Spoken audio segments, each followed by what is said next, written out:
Fresh out of college with my business degree, I found myself back in my childhood home.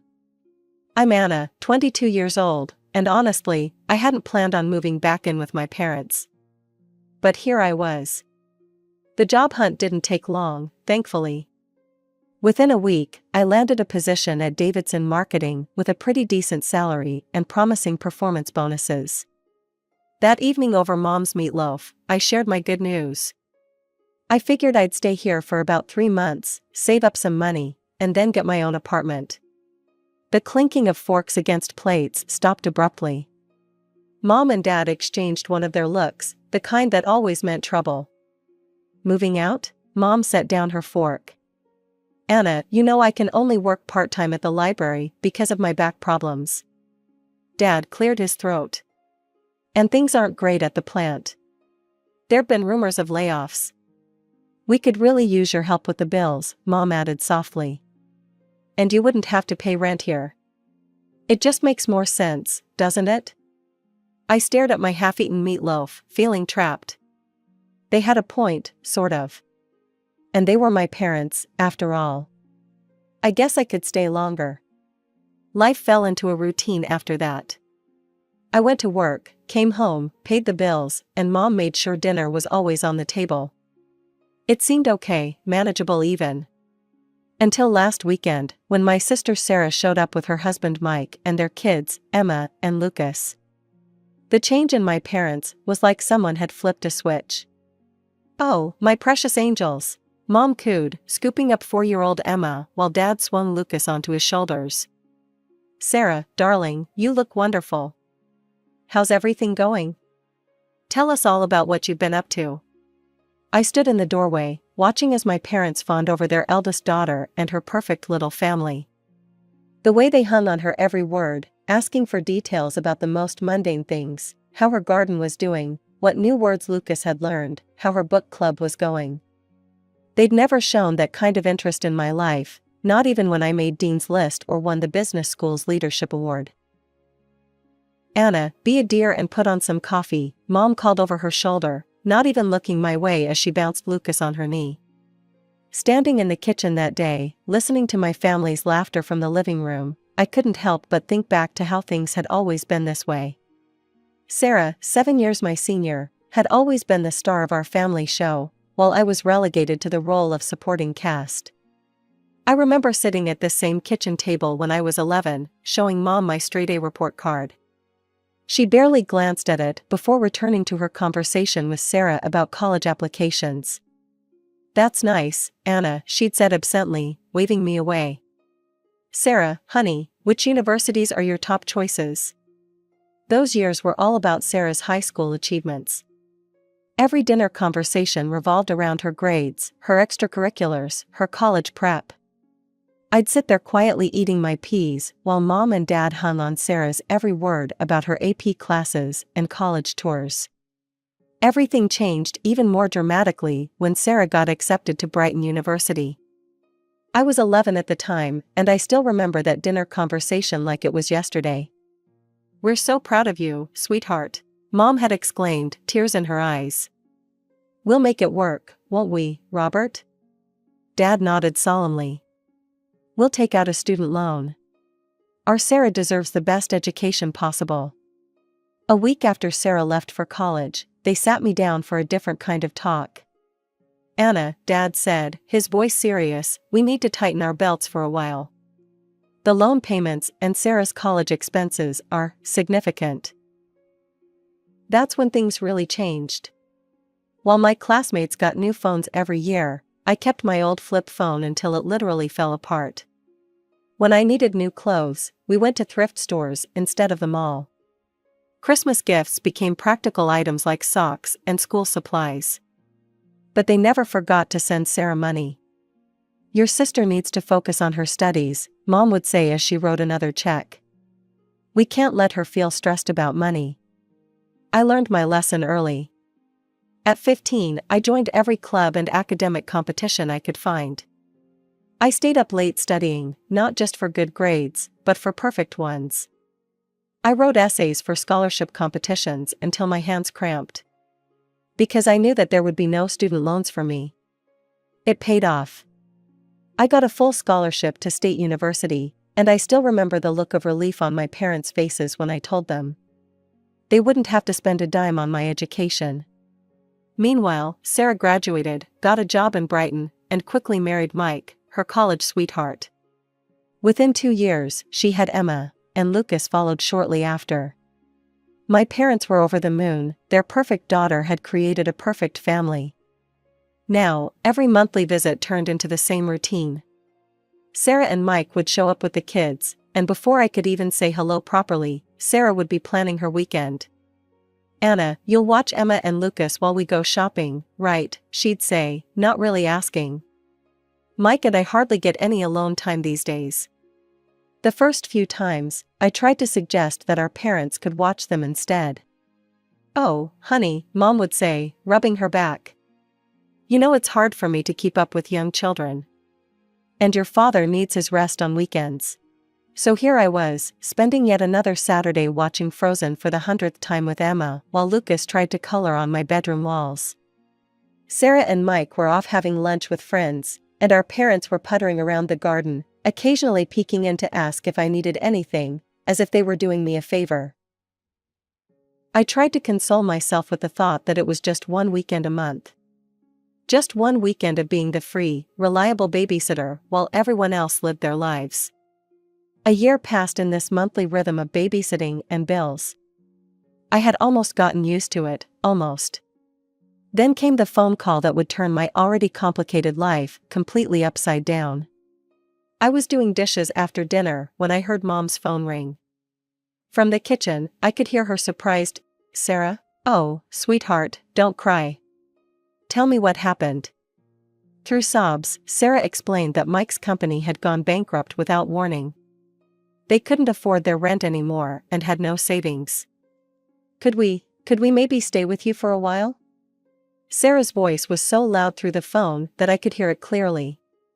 "Of course you can," Mom exclaimed without a moment's hesitation. "We'll make room." My stomach dropped. I stepped forward, clearing my throat. If they're moving in, maybe this would be a good time for me to get my own apartment?" You'd think I'd suggested burning down the house. Mom looked at me like I'd lost my mind. "Anna, don't be ridiculous. There's plenty of room for everyone." "But we're family," Dad said firmly. "We stick together during hard times." They arrived the following weekend with 3 cars full of belongings. I spent Saturday morning moving my things into what had been our storage room, the smallest bedroom in the house, barely big enough for a twin bed and a dresser. My old room, which was twice the size, became the kids' nursery because the children need space to play. Emma, now 5, and 3-year-old Lucas treated the entire house like their personal playground. They ran up and down the hallways, screaming and laughing, while Sarah watched TV at full volume or had long, loud phone conversations with her friends about how difficult this transition was for her. "Emma, Lucas, keep it down," I'd call out when they burst into my room for the 10th time, scattering my work papers everywhere. "They're just playing, Anna," Sarah would say dismissively, not even looking up from her phone. "Don't be such a grouch." After work, all I wanted was to relax in my room, maybe read a book or watch something on my laptop. Instead, I got to listen to Baby Shark playing on repeat through the thin walls, punctuated by the constant thump of little feet running back and forth and Sarah's loud laughter at whatever show she was watching downstairs. Mike spent his days supposedly job hunting, but mostly I saw him sitting at the kitchen table, scrolling through his phone with a worried expression. "The job market's tough right now," he'd say whenever anyone asked. "But I'm sure something will come up soon." I lay in my tiny bed each night, staring at the ceiling, listening to the chaos that had become my home, and wondered how I'd let myself get trapped in this situation. But every time I thought about bringing up moving out again, I remembered my parents' reaction and kept quiet. The first utility bill after Sarah's family moved in hit me like a punch to the gut. I stood in the kitchen, staring at the numbers that were almost double what I usually paid. The water bill alone had skyrocketed, not to mention electricity and heating. Looking at my bank account, I realized that my dreams of saving for my own place were quickly evaporating. That evening at dinner, I decided to bring it up. So, about the utility bills. I started, pushing my peas around the plate. They've doubled since last month. I can't keep covering all the bills by myself anymore. It's taking almost my entire salary. Sarah's fork clattered against her plate. Are you seriously complaining about money right now? When Mike and I have lost everything? I'm not complaining, I just think we need to figure out a fair way to. I can't believe how selfish you're being. Sarah's voice rose. We're going through the hardest time of our lives, and all you care about is money? Sarah's right, Anna, Mom jumped in. Family helps family. That's what we do. Dad nodded solemnly. Your sister and Mike need our support right now. This isn't the time to be counting pennies. I looked down at my plate, swallowing the words I really wanted to say. Fine, never mind. A week later, Mike finally got a job at an insurance company. It paid less than his previous position, but at least it was something. I thought maybe things would start getting better. I was wrong. It's so hard being alone with the kids all day, Sarah started complaining almost immediately. Mike leaves at 8 and doesn't get back until 6. I never get a break. Then it started. Small requests at first. Anna, could you watch the kids for an hour while I run to the store? Anna, would you mind keeping an eye on them while I take a shower?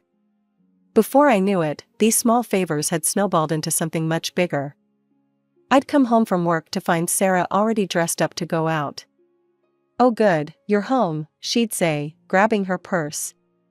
Mike and I are meeting friends for dinner. Emma and Lucas already had their snack, but they'll need dinner in an hour. We'll be back by 10. Weekends became my personal nightmare. Sarah and Mike would casually announce their plans on Friday evening, a shopping trip, lunch with friends, a movie date, leaving me with the kids for hours. Mom and Dad conveniently started visiting relatives more often, usually disappearing right after Sarah and Mike left.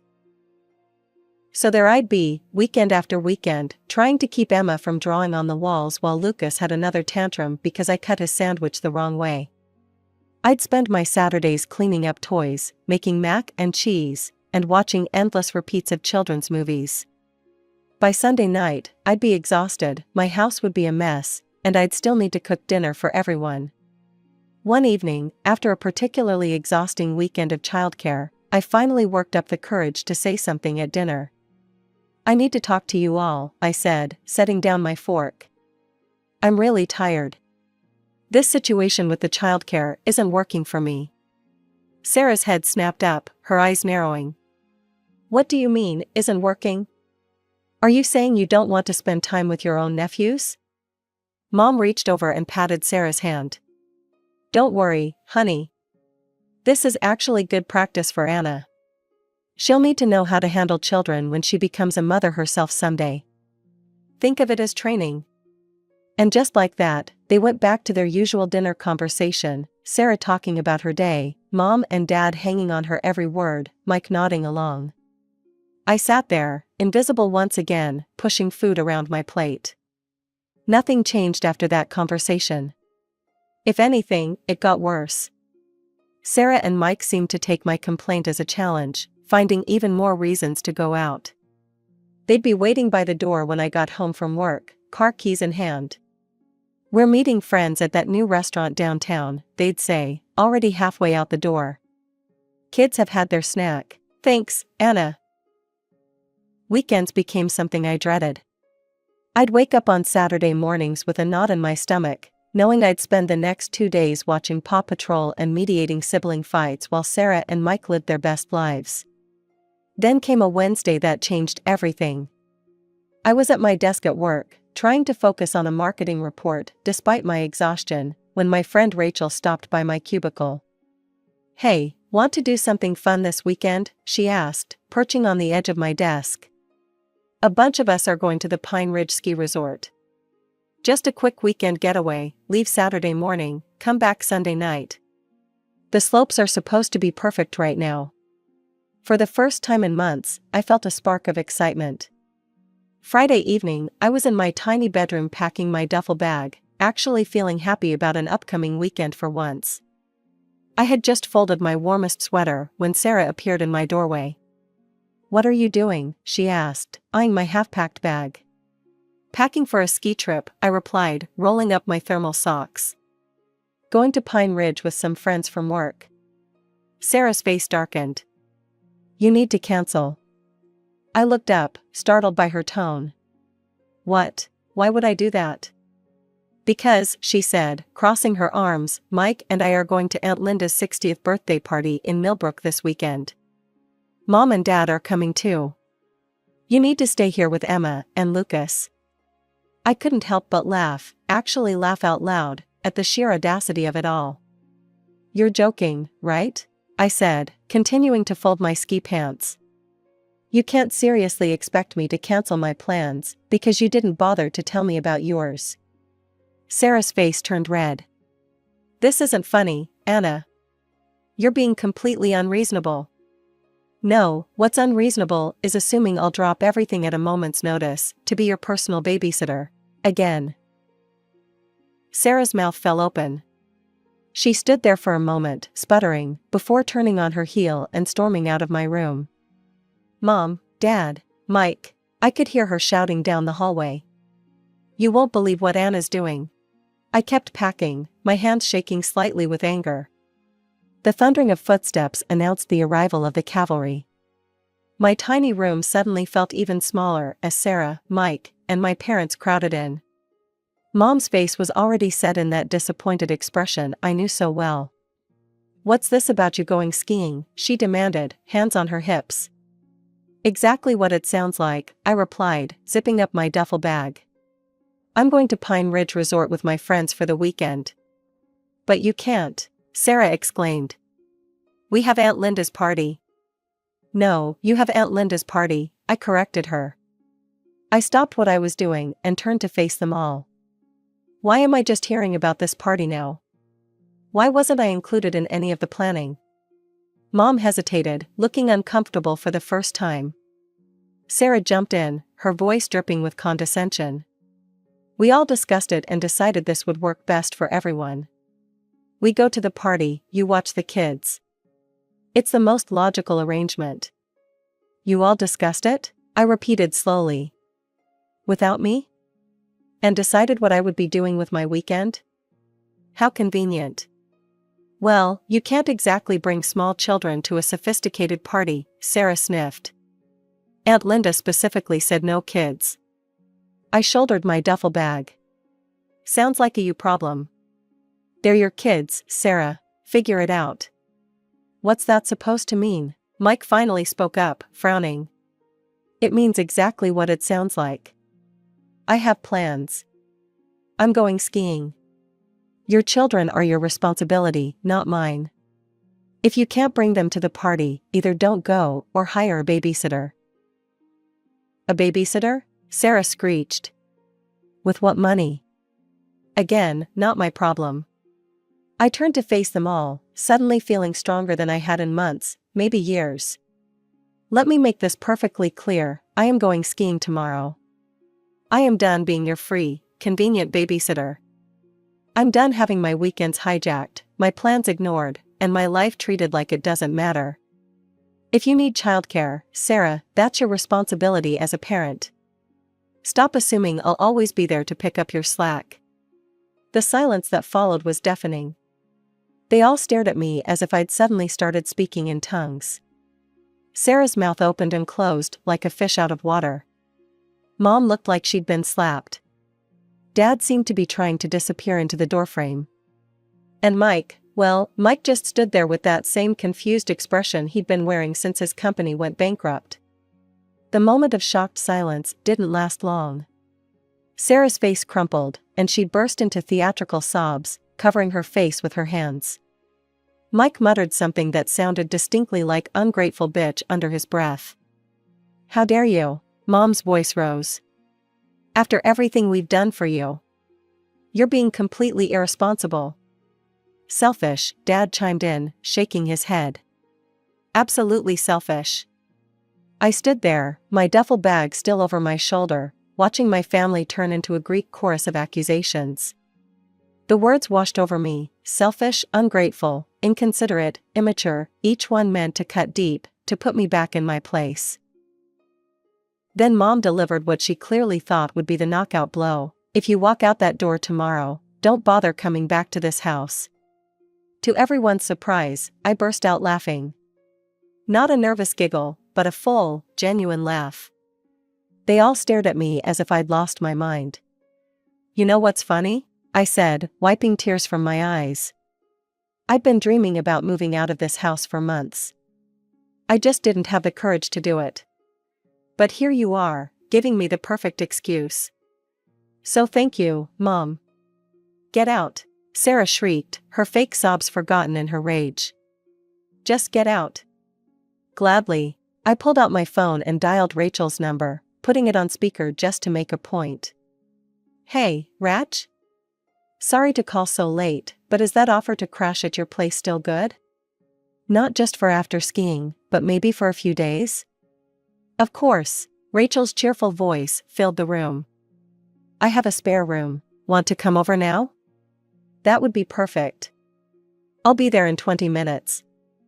I spent the next 15 minutes gathering everything I could fit in my car: clothes, important documents, personal items. They watched from various doorways as I made trips up and down the stairs, as if they couldn't quite believe I was really doing it. When I had loaded the last box, I walked into the living room where they had all gathered. "Oh, one more thing," I said, my voice steady. "Since I won't be living here anymore, I won't be paying any of the bills either. You'll need to figure out how to support yourselves." Mom's face went pale. But the utilities, the groceries." "Not my problem anymore," I said, echoing my words from earlier. I turned and walked out the front door, ignoring Mom's suddenly panicked calls behind me. The drive to Rachel's place was a blur of adrenaline and relief. My phone kept lighting up with calls and messages, angry texts from Sarah, guilt-tripping novels from Mom, stern disappointments from Dad. I ignored them all. The next morning, Rachel and I drove to Pine Ridge Resort as planned. For the first time in what felt like forever, I spent a weekend doing exactly what I wanted to do. We skied, we laughed, we had hot chocolate by the fire, and not once did I have to worry about anyone else's children or problems. When we got back Sunday night, I opened my laptop and started searching for apartments. With my salary no longer going to support my family, I could actually afford a decent place. By Wednesday, I had found a small but bright one-bedroom apartment in a nice area of town, just a 15-minute drive from my office. My first week in my new apartment was like learning to breathe again. Every morning, I woke up to blessed silence: no screaming children, no blaring TV, no guilt-inducing sighs from my mother. I could make coffee and drink it while it was still hot. I could spend my evenings reading or watching whatever I wanted on Netflix. The messages kept coming, though. I didn't answer the calls, but I couldn't help reading the texts. They followed a predictable pattern. "Mom, how could you abandon your family like this? We need you. Sarah, you're so selfish. The kids keep asking where Aunt Anna is. Dad, your mother is very upset. You need to make this right." The messages cycled between guilt trips and anger, accusations and pleas. I read them all but responded to none. My silence seemed to drive them even crazier. They weren't used to not having power over me. After a week of this, I was sitting on my new couch when Mom's number flashed on my phone again. This time I decided to answer. "Anna, finally." Mom's voice was sharp. "I can't believe you ruined our entire weekend. Aunt Linda's party was completely disrupted because of your selfish behavior. Sarah and Mike couldn't come because you refused to watch the children, and..." "Stop." My voice was quiet but firm. "Just stop. I'm done with this, Mom. I'm done being treated like a servant in my own home. I'm done being expected to sacrifice everything, my time, my money, my life, for everyone else's convenience.